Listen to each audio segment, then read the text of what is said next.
dahabshiil group muraadso oo macaash macmil waa abaalmarintii ugu ballaadhneyd ee sanadka 2018 iyo shirkadda dahabshiil group ku guulaysa macmil gaari nooca Hyundai oo furihiisa cidi kaaga horeyn noqona qofka ugu horeeya ee hantiya baabuurka cusub ee tayada leh ee Hyundai macmil ka mid noqo saddexda qof ee sanadkan lagu abaalmarinayo xajka iyo umrada haddii qof dumar ah ka mid noqotana guulaystayaasha waxaa raacaya muxrimkeeda ma sha Allah sidoo kale macmil ka mid noqo 18 dalxiis ee sanadkan iyo dahabshiil group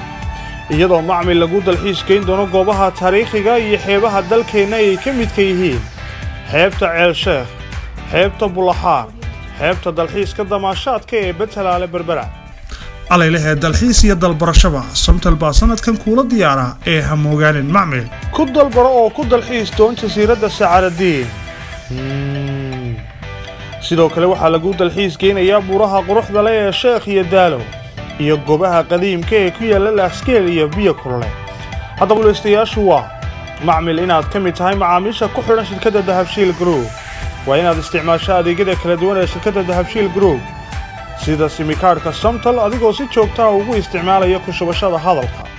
macmil waa inaad isticmaashaa adeegga idahab kuna isticmaashaa adeegyada ku shubashada telefoonka gacanta xawlaadaha dibadda lagaga soo diro ama wasa qaybta sarifka lacagta shilinka iyo dollarka sidoo kale waa inaad macmil isticmaashaa akoonka Dahabshiil International Bank haddaba hore u soo gaar macaash oo muraadso iyo shirkadda Dahabshiil Group